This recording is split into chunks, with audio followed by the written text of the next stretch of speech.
ഗലാത്യ 4-ാം അധ്യായം. ഇതാണ് ഞാൻ വിവക്ഷിക്കുന്നത്. പിന്തുടർച്ചാവകാശി വസ്തുവിന്റെ ഉടമയാണെന്നിരിക്കലും ബാലനായിരിക്കുന്നിടത്തോളം കാലം അടിമയിൽ നിന്ന് വിഭിന്നനല്ല. പിതാവ് നിശ്ചയിച്ച കാലാവധി വരെ അവൻ രക്ഷകർത്താക്കളുടെയും കാര്യസ്ഥന്മാരുടെയും സംരക്ഷണത്തിലായിരിക്കും. നമ്മുടെ കാര്യവും ഇതുപോലെ തന്നെ. നമ്മൾ ശിശുക്കളായിരുന്നപ്പോൾ പ്രകൃതിയുടെ ശക്തികൾക്ക് അടിമപ്പെട്ടിരുന്നു. എന്നാൽ കാലസമ്പൂർണത വന്നപ്പോൾ ദൈവം തന്റെ പുത്രനെ അയച്ചു. അവൻ സ്ത്രീയിൽ നിന്ന് ജാതനായി നിയമത്തിന് അധീനനായി ജനിച്ചു. അങ്ങനെ നമ്മെ പുത്രന്മാരായി ദത്തെടുക്കേണ്ടതിന് അവൻ നിയമത്തിന് അധീനരായി കഴിഞ്ഞവരെ വിമുക്തരാക്കി. നിങ്ങൾ മക്കളായതുകൊണ്ട് അബ്ബ പിതാവേ എന്ന് വിളിക്കുന്ന തന്റെ പുത്രന്റെ ആത്മാവിനെ ദൈവം നമ്മുടെ ഹൃദയത്തിലേക്ക് അയച്ചിരിക്കുന്നു. ആകയാൽ നീ ഇനിമേൽ ദാസനല്ല, പിന്നെയോ പുത്രനാണ്. പുത്രനെങ്കിൽ ദൈവഹിതമനുസരിച്ച് അവകാശിയുമാണ്. ഗലാത്യരെ കുറിച്ചു വ്യഗ്രത. ദൈവത്തെ അറിയാതിരുന്ന അന്ന് നിങ്ങൾ യഥാർത്ഥത്തിൽ ദൈവമല്ലാത്തവയെ സേവിച്ചു. എന്നാൽ ഇപ്പോൾ നിങ്ങൾ ദൈവത്തെ അറിയുന്നു, അതിലുപരി ദൈവം നിങ്ങളെ അറിയുന്നു. ആകയാൽ ബലഹീനങ്ങളും വ്യർത്ഥങ്ങളുമായ ആ പ്രപഞ്ച ശക്തികളുടെ അടുത്തേക്ക് വീണ്ടും തിരിച്ചു പോകാൻ നിങ്ങൾക്ക് എങ്ങനെ സാധിക്കും? ഒരിക്കൽ കൂടി അവയുടെ സേവകരാകാൻ നിങ്ങൾ ഇച്ഛിക്കുന്നു. നിങ്ങൾ ദിവസങ്ങളും മാസങ്ങളും ഋതുക്കളും വർഷങ്ങളും ആചരിക്കുന്നു പോലും. നിങ്ങളുടെ ഇടയിൽ ഞാൻ അധ്വാനിച്ചത് വ്യഥാവിലായോ എന്ന് ഞാൻ ഭയപ്പെടുന്നു. സഹോദരരെ, ഞാൻ നിങ്ങളോട് അപേക്ഷിക്കുന്നു, നിങ്ങൾ എന്നെപ്പോലെ ആകുവിൻ. ഞാൻ തന്നെയും നിങ്ങളെപ്പോലെയാണല്ലോ. നിങ്ങൾ എന്നോട് യാതൊരു തിന്മയും പ്രവർത്തിച്ചിട്ടില്ല.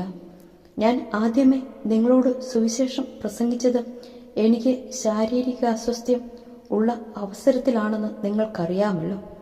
എൻ്റെ ശരീരസ്ഥിതി നിങ്ങൾക്കൊരു പരീക്ഷയായിരുന്നിട്ടും നിങ്ങൾ എന്നെ നിന്ദിക്കുകയോ വെറുക്കുകയോ ചെയ്തില്ല. മറിച്ച് എന്നെ ഒരു ദൈവദൂതനെ പോലെ, യേശുക്രിസ്തുവിനെ പോലെ തന്നെ നിങ്ങൾ സ്വീകരിച്ചു. നിങ്ങളുടെ ആ സന്തോഷം ഇന്ന് എവിടെ? സാധിക്കുമായിരുന്നെങ്കിൽ നിങ്ങൾ സ്വന്തം കണ്ണുകൾ പോലും ചൂഴ്ന്നെടുത്ത് തരുമായിരുന്നെന്ന് എനിക്ക് ബോധ്യമുണ്ട്.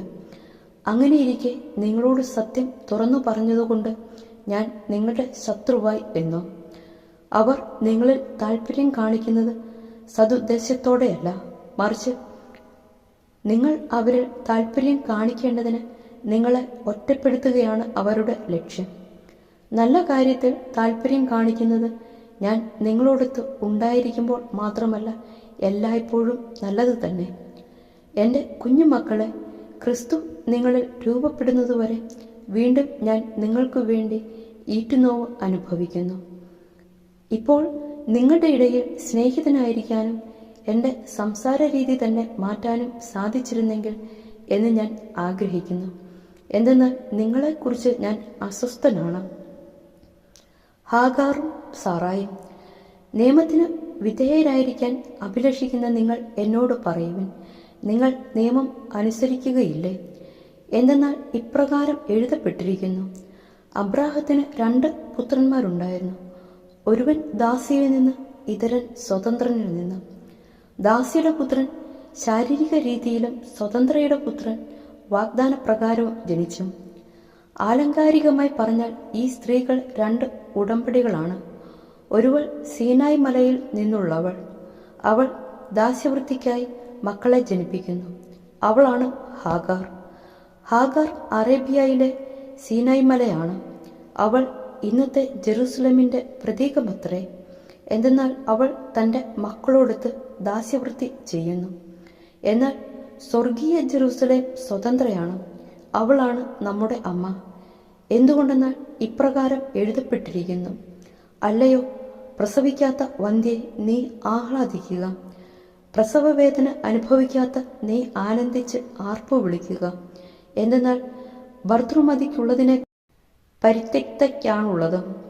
സഹോദരരെ, നമ്മളാകട്ടെ ഇസഹാക്കിനെ പോലെ വാഗ്ദാനത്തിന്റെ മക്കളാണ്.